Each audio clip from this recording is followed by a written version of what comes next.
Ya, yang paling menarik ketika saya riset tentang gejala COVID-nya, dari mulai imun menurun, pernapasan terganggu, ya mulai macam-macam lah segala gejala COVID yang Anda lebih tahu di dalamnya, saya cari dalam narasi hadis-hadis Nabi, dan Masya Allah, Alhamdulillah, ditemukanlah satu herbal, saya sebut herbal, yang mencakup semua gejala tadi.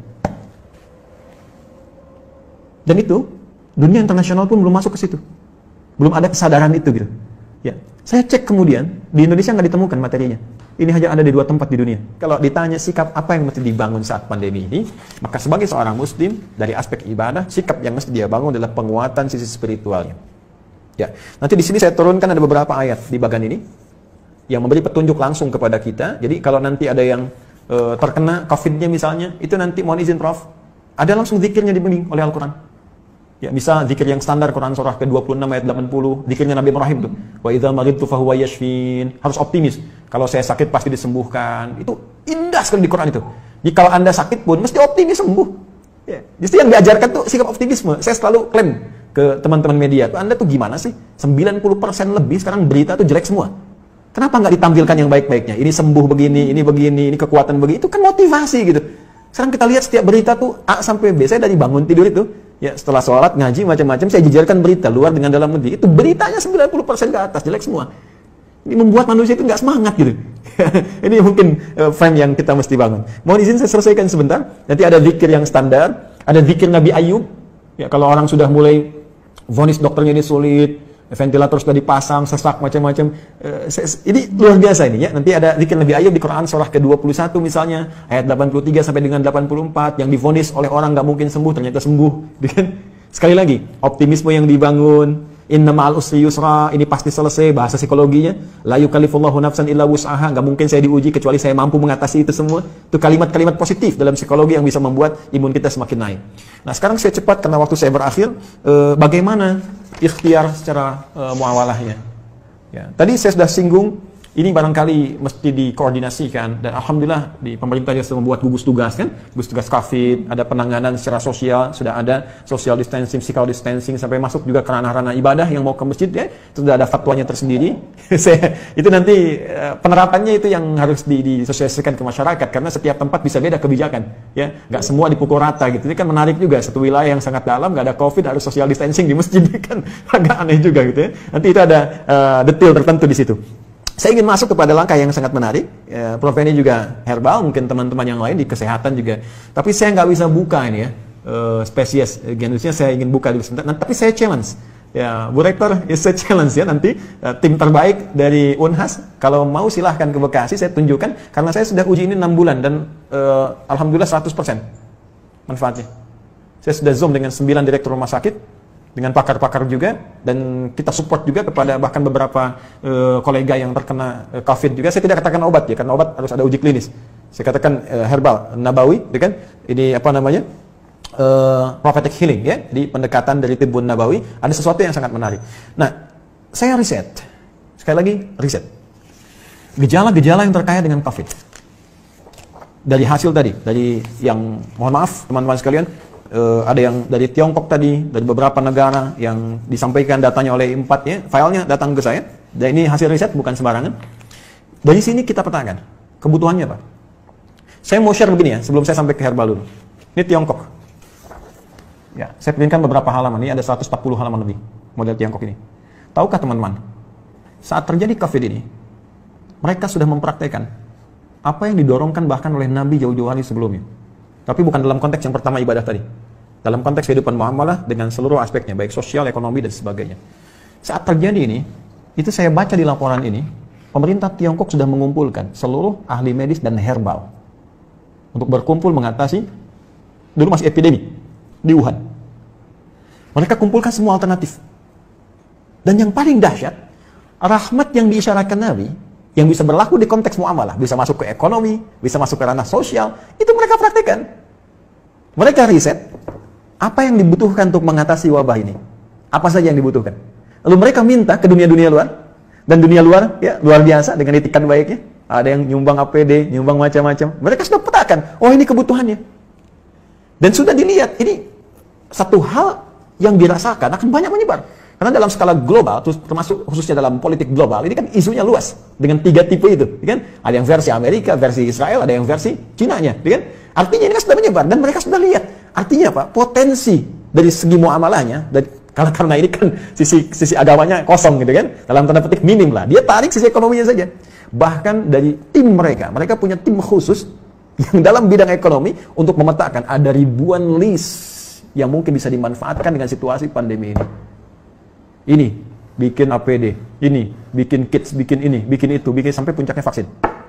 Dan mereka sudah prediksi. Akhirnya dari luar ditarik nyumbang ke sana, ketika di luar merasakan sudah mulai terkena dan kesulitan untuk itu, mereka ekspor. Seperti contoh gini ya. Kami punya kelas riset. Kelas riset ini basicnya Al-Quran dan Hadis. Ada 5 kelas utama. Di antara 5 kelas itu nanti ada kelas pengusaha, ya, ada kelas dunia kesehatan. Kami tergabung dengan 400 dokter. Ya, ada nakes ya, dan macam-macam. Itu belajar semua kurikulum dari Al-Quran dan Hadis. Itu spesialisasinya. Jadi kalau dokter mata, apa kurikulum mata di Al-Quran? Kita turunkan dalam pembelajaran. Ya, dokter gigi, dokter ini macam-macam termasuk kaitan dengan apa yang kita kaji. Saya riset dengan teman-teman yang di dunia usaha. Ini akan ada kebutuhan APD, masker dan sebagainya. Sampai kami buat standar yang nanti akan ditetapkan nih, oleh pemerintah. Ini standar APD. APD yang tersebar di Indonesia itu pionir pertama yang riset di antara kami. Ya, ini yang versi pemerintah untuk distandarkan. Ya. Face shield, kita buat face shield, masker. Tahu nggak teman-teman, Prof? Kita buat face shield untuk bantu masyarakat awal-awal. Bahkan kita gratiskan. Kemudian setelah itu kita ambil bahan baku harga sekian. Dari bahan baku 25.000 baru akan disupportkan ke masyarakat. Sudah ada di salah satu toko, saya nggak sebut nama, yang ngambil dari Tiongkok 60.000 dijualnya dan sudah lolos dengan semua ujinya. Saya ingin lihat dengan persepsi yang lain ya. Saya ingin lihat dengan persepsi, bukan persepsi kita menyoal. Persepsi kita melihat bagaimana Tiongkok membaca peluang menjadikan ini sebagai rahmat dan sekarang diselamatin WHO. Selesai gitu kan. Mereka bebas tapi mereka bisa meningkatkan sisi ekonominya. Kenapa kita nggak riset itu semua? Peluang apa yang bisa kerjakan kita sekarang? Kenapa teman-teman misalnya di wilayah Makassar, Sulawesi bisa tidak membuat batasan terbatas? Kenapa Anda nggak bikin aplikasi? Ya, meningkatkan ketahanan pangan. Riset, siapa yang jualan padinya, siapa yang jualan kentangnya, jualan sagunya, macam-macam. Aplikasi wilayah Makassar saja. Unhas jadi pionirnya. Yang butuh pangan ke sini, butuh ini ke sini. Mereka tinggal klik. Lokal hidup, nggak terganggu. Baru kita ngambil dari luar, itu sisi ini. Ya, yang paling menarik ketika saya riset tentang gejala COVID-nya, dari mulai imun menurun, pernapasan terganggu, ya mulai macam-macam lah segala gejala COVID yang Anda lebih tahu di dalamnya, saya cari dalam narasi hadis-hadis Nabi, dan Masya Allah, Alhamdulillah, ditemukanlah satu herbal, saya sebut herbal, yang mencakup semua gejala tadi. Dan itu, dunia internasional pun belum masuk ke situ. Belum ada kesadaran itu gitu. Ya, saya cek kemudian di Indonesia nggak ditemukan materinya. Ini hanya ada di 2 tempat di dunia. Dan zaman Nabi sudah dipraktikkan. Ada gejala-gejala yang serupa pernah ditangani Nabi dengan pendekatan yang bisa diminum, bisa dimasukkan, teteskan ke hidung, bisa diasap gitu. Ya, itu ternyata saya cek sudah masuk jurnal, Prof sekalian. Ini materinya udah ada di jurnal, ya jurnal-jurnal ilmiah internasional. Ini saya ada beberapa jurnal nih yang sudah ada, ya. Tapi saya mohon maaf saya belum bisa zoom ya. Maksud saya nanti saya bikin statement di akhir. Ini sudah ada zoom internasionalnya. Ini sudah tahu ternyata khasiat-khasiat ini herbal ini, tapi belum ada kesadaran bahwa ini bisa mengatasi persoalan yang tengah kita hadapi saat ini di pandemi COVID. Ya, saya keluarkan itu, saya lacak hadisnya. Dari sejak 18 Maret saya usahakan, saya dapatkan dari sahabat kami karena ini hanya dapatkan di 2 tempat di dunia, ya. Di Himalaya dengan di Saudi bagian timur. Ini ada. Saya minta kemudian dan itu alhamdulillah ada. Saya cobakan, ya kita treatment beberapa teman-teman yang isolasi mandiri ya, karena di rumah sakit kan tidak mungkin karena protokol kesehatan. Tapi menariknya kalau ada izin dari keluarga untuk kepentingan pribadi, boleh jadi pendamping suplemen. Kami 6 bulan coba ujikan itu sampai dengan sekarang rekornya 100%. Hanya 3 hari paling lama. Ya, yang terkait dengan COVID ini saya tidak mengatakan obat ya. Kalau enggak besok nanti saya diundang. jadi saya katakan ini ada pendampingan prophetic healing. Kemudian saya sempat share juga Zoom dengan beberapa 9 direktur rumah sakit. Kita berikan bantuan juga itu dengan skala yang sangat terbatas. Dan menariknya, saya coba pesan itu 1 kali lewat online. Ya ingin tahu gitu kan, ada dilacak. Ini sudah di produk internasional, tapi dengan arah pengobatan tertentu, bukan ke COVID. Ya, bukan gejala-gejala ini. Dan belum tahu kalau ternyata itu bisa untuk gejala yang dimaksudkan. Jadi kalau kita pesan pun ada, cuma kualitasnya belum tentu sama karena ada 15 spesiesnya. 15 spesies. Nah, saya coba pesan, ya saya minta staff saya pesan, coba saya pengen tahu nyampe nggak ke kita barangnya. Tahukah Anda apa yang terjadi? Begitu saya pesannya lewat ke Himalaya, ternyata barang yang datang ke kami harus masuk dulu ke Cina, dan ketika saya terima di Indonesia, addressnya, alamatnya dari Wuhan. Anda bisa bayangkan bagaimana bisa kontrol terhadap itu pun mulai ada kesadaran. Dari beberapa tempat sekarang mulai ada kesadaran untuk itu. Saya sudah menyampaikan kepada relasi terkait teman-teman, saya katakan begini sampai ke negara pun, jika negara membutuhkan ini dan benar, ya silahkan uji. Rekomendasi kami siapapun yang ingin menguji dari pihak manapun, silahkan uji di lab. Kalau betul terbukti ada manfaatnya, saya serahkan sepenuhnya untuk negara. Saya tidak akan mengambil apapun dari ini dengan kecintaan kami kepada Indonesia.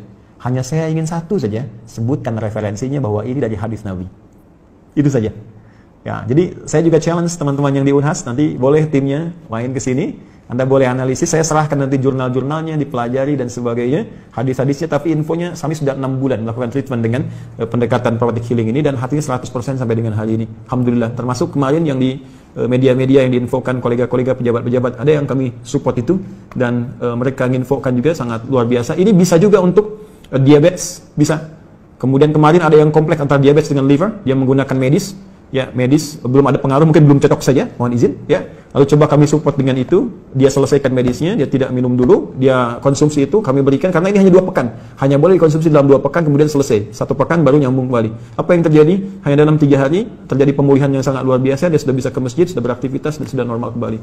Saya ingin katakan begini, betapa ini rahmat untuk kita dalam aspek muamalah. Kita bisa terbuka, bangsa kita bisa lebih kreatif, bikin APD, bikin peluang, bikin macam-macam. Semua sifat makro dalam bernegara itu bisa kita dudukan di sini. Yuk, dari segi ekonomi apa sih yang bisa kita ambil manfaat dari sini? Jangan dikeluhkan semua. Ya, dari segi ibadah sudah selesai tadi. Ya, dari segi kehidupan sosial seperti apa? Ada banyak hikmah yang bisa kita gali. Silaturahim, penguatan di keluarga, ya, penguatan di kampus dan sebagainya, dan tentunya teraplikasikannya nilai kebangsaan dengan nilai yang lebih luas. Saya kira itu yang bisa saya sampaikan. Ya, sebagai uraian dengan basic tadi apa yang dimintakan. Saya pikir Bapak Ibu lebih memahami apa yang saya sampaikan, dan saya banyak belajar dari Bapak Ibu sekalian. Ini hanya share saja apa yang saya temukan. Boleh jadi Anda menemukan yang lebih baik dari apa yang pernah saya risetkan.